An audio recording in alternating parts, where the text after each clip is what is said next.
tidak harus dibumbui dengan opini-opini rasis. Itu yang saya tidak mau.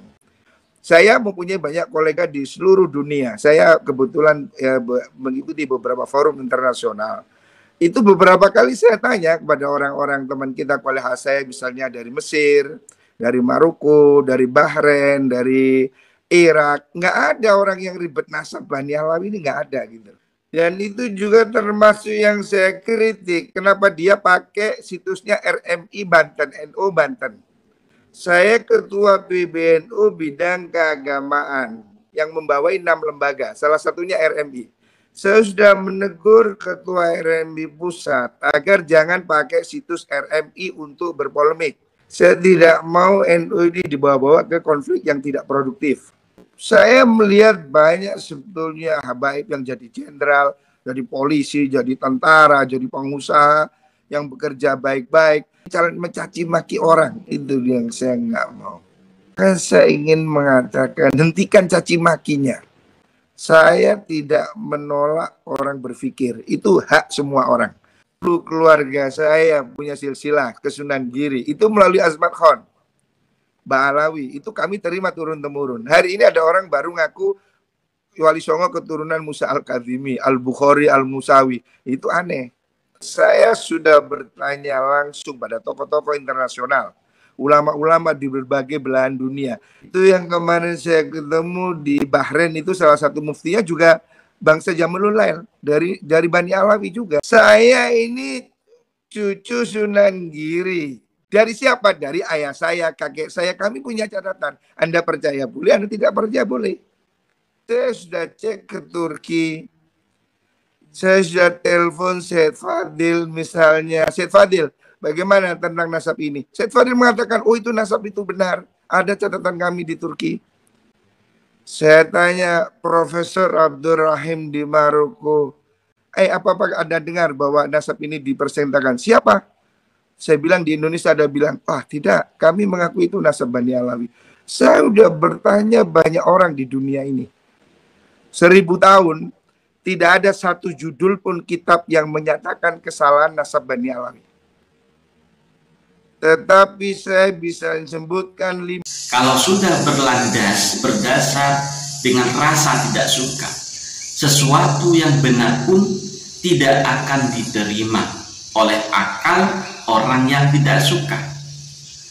Ini logis. Kenapa Gus Fahrur tidak suka terhadap apa yang menjadi pembahasan Kiai Haji Imaduddin Utsman? Karena Gus Fahrur itu merupakan salah satu pengurus yang dekat dengan para habaib. Sampai dalam tulisannya, Gus Fahrur itu pernah mengatakan rela mati untuk membela Mbak Alwi, walaupun tanpa dasar, walaupun tanpa argumentasi.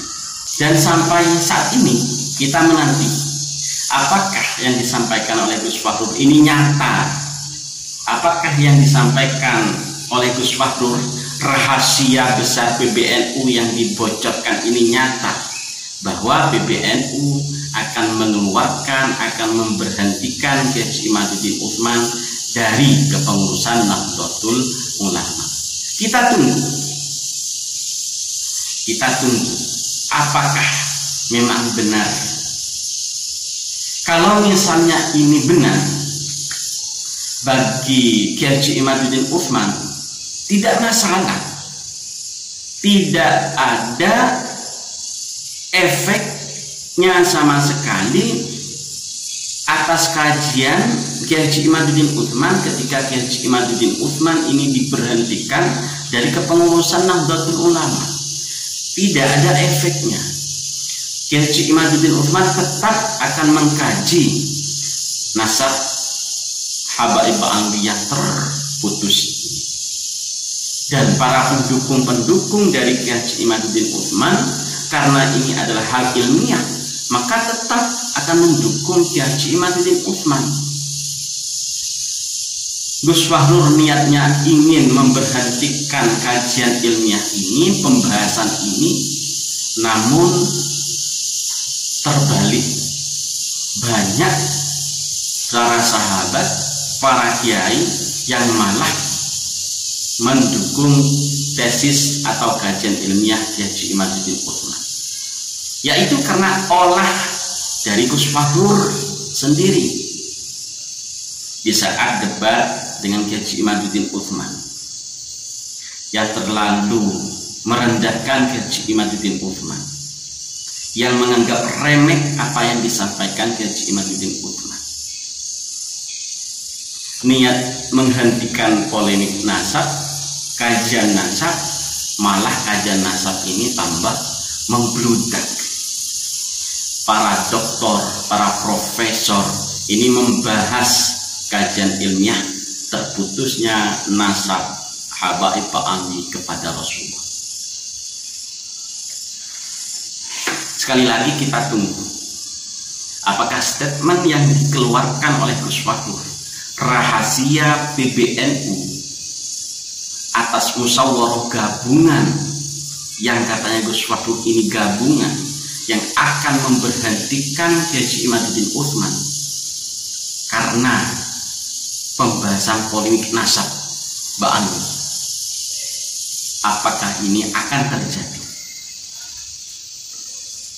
Kalau toh ini tidak terjadi, pemecatan tidak terjadi, betapa malunya Gus Fahrur. Betapa malunya Gus Fahrur karena apa yang disampaikan ternyata hanya omong-omong saja. Apa yang disampaikan ternyata tidak terbukti. Maka dari itulah para sahabat, yang namanya rahasia itu ya tetap rahasia. Jangan sampai dipublikasikan ketika memang bukan waktunya untuk dipublikasikan. Ini malah berat, PBNU berat, Gus Fahrurnya juga berat, Kiai Imannya tidak berat sama sekali. Malah tambah semangat untuk membahas pembatalan nasab Ba'alwi ini. PBNU berat karena akan memecat atau memberhentikan Haji Imaduddin Utsman. Masa gara-gara kajian ilmiah pembatalan atau terputusnya nasab Ba'alwi kepada Rasulullah, PBNU memecat Haji Imaduddin Utsman gara-gara kajian ilmiah yang seharusnya kajian ilmiah itu didukung malah dipecat. Lalu apabila itu tidak terjadi pemecatan, berat kepada Gus Fahrur. Karena apa? Statementnya udah keluar, rahasia itu sudah keluar, tapi tidak terjadi pemecatan. Berarti kan itu hanya omong-omong saja apa yang disampaikan oleh Gus Fahrur. Makanya Gus Fahrur hati-hati, apalagi debat di dalam sebuah channel yang dianggap channel itu sudah besar, dilihat ribuan orang. Apalagi Gus Fahrur kan terkenal. Gus Fahrur itu terkenal di mancanegara, di negara-negara lain terkenal karena sering keliling menemui nakobah atau ahli nasab, walaupun tidak terbukti, atau itu juga hanya omong-omong saja. Pernah bertemu ini, bertanya tentang Bani Alawi bagaimana, bertemu ini, tidak ada yang membatalkan Bani Alawi. Di negara-negara yang lain, Irak, Damaskus, dan yang lain, tidak ada yang membatalkan Bani Alawi. Itu kata Gus Fahrur. Jadi sekali lagi, berat bagi PBNU dan juga berat bagi Gus Fahrur, ringan bagi Haji Imaduddin Utsman. Cukup sekian sahabat. Ini hanya tambahan omon-omon atas apa yang disampaikan oleh Gus Fahrur selaku Ketua PBNU di bidang keagamaan.